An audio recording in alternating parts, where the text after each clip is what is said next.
ini wilayah beliau. Ya. Ini wilayah beliau. Ini nanti kita PLBN ini langsung dengan Malaysia. Betul. Jadi dengan Malaysia. Ya, Jadi di sini tembusnya ke sini Malaysia nih ya. Sudah Pak, sekitar. Ini sekitar. Jadi kita fokus dua jalan ini kan. Iya. Iya.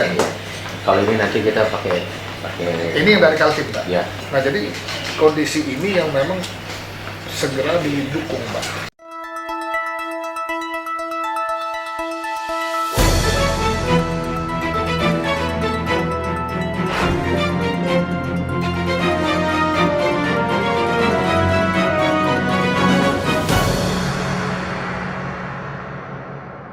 Ketika suara perbatasan nyaris tak terdengar, dialah yang berdiri paling depan. Bukan hanya memimpin dari balik meja, Bupati Wempi membawa aspirasi rakyat Malinau langsung ke pusat kekuasaan. Dari desa terpencil di Apaukayan, hingga ruang strategis di Jakarta dan Balikpapan, ia konsisten memperjuangkan satu hal: akses, keadilan, dan kehormatan untuk wilayah perbatasan. Bukan hanya bicara, ia bergerak.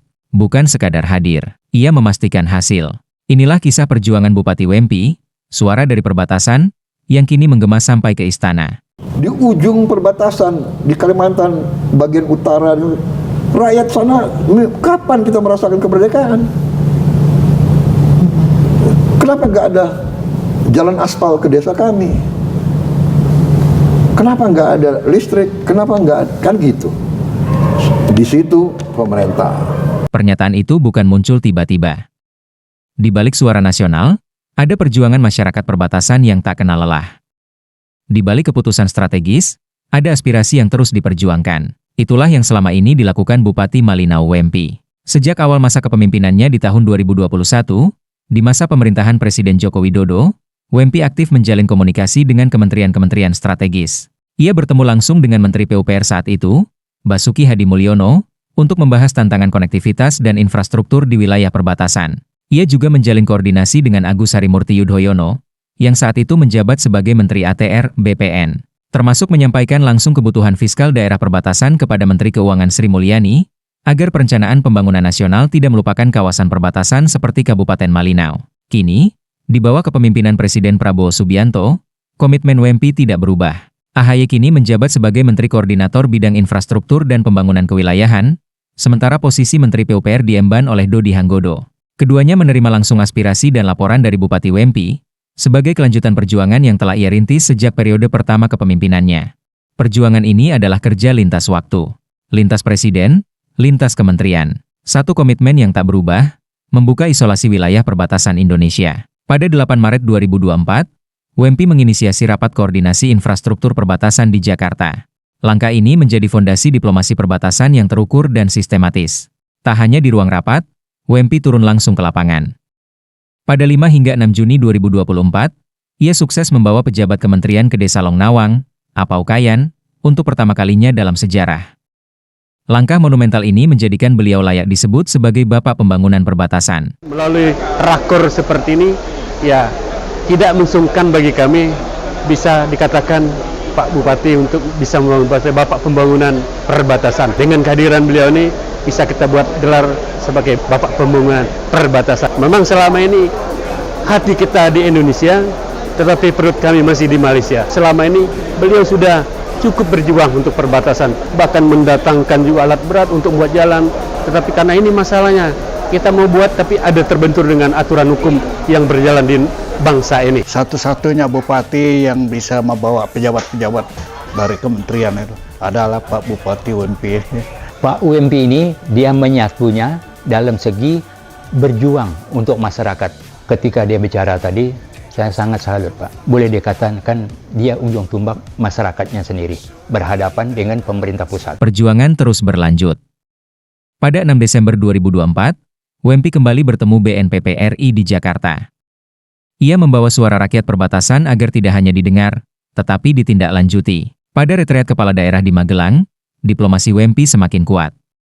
Bersama Gubernur Kaltim, Gubernur Kaltara, dan Sekretaris BNPB, ia mempertegas pentingnya konektivitas antar wilayah. Nah, hari ini kami telah diskusi dari Mahulu ya. Siap. Dan Pak Gubernur Kaltim bersama dengan Pak Gubernur Kalimantan Utara siap musuh. Beliau sepakat untuk sama menggunakan jalan ini. BTP juga siap mendukung. Ya. Sukses. Kita doakan kami semua agar perjuangan ini bisa sukses untuk Indonesia. Amin. Dan hasilnya nyata. 26 April 2025, di Balikpapan, WEMPI hadir dalam pertemuan strategis yang melahirkan kesepakatan pembangunan jalan tembus antara Kalimantan Utara dan Kalimantan Timur. Untuk pertama kalinya, dua provinsi menyatukan visi demi membuka isolasi perbatasan. Kepala Dinas PUPR kami perintahkan, hari Senin sudah geser alat dari jalan Pak, jalan. Terima kasih Pak. Pernyataan tegas itu disampaikan WEMPI pada 26 April 2025 saat hadir dalam pertemuan strategis lintas provinsi di Balikpapan. Tak hanya bicara, 2 hari kemudian, tepatnya tanggal 28 April 2025, alat berat PUPR Malinau mulai digerakkan ke KM 122 Sungai Boh. Perbaikan jalan dan jembatan yang sebelumnya terputus langsung dilakukan. Langkah cepat di lapangan bukan terjadi begitu saja. Keberadaan alat berat di setiap kecamatan adalah buah dari kebijakan visioner WEMPI sejak periode pertamanya menjabat. WEMPI menyadari bahwa membangun wilayah perbatasan butuh kesiapan alat, bukan hanya niat.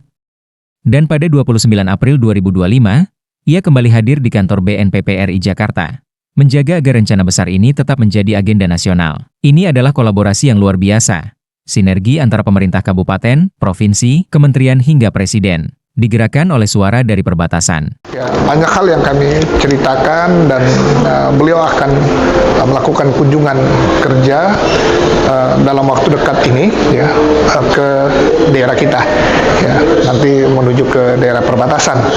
Bahkan tadi saya dapat informasi dari staf ahli beliau juga sampaikan langsung bahwa ini perintah dari Bapak Menteri Dalam Negeri ya, jadi komitmen pemerintah pusat ya, terhadap wilayah perbatasan pedalaman ya harus kita lanjutkan ya, harus kita teruskan dan kita tuntaskan karena ini juga menyangkut kehormatan bangsa dan perlu banyak koordinasi ya, kita pastikan ya, karena bicara perbatasan ini memang spesifik ya, karena melibatkan banyak hal, banyak pihak ya, yang memiliki otoritas dan kewenangan di sana. Dan inilah bukti nyata bahwa perjuangan dari daerah perbatasan bisa menembus pusat, bahwa suara rakyat bisa bergema hingga ke istana. Bupati WEMPI bukan hanya pemimpin, ia adalah simbol harapan rakyat perbatasan.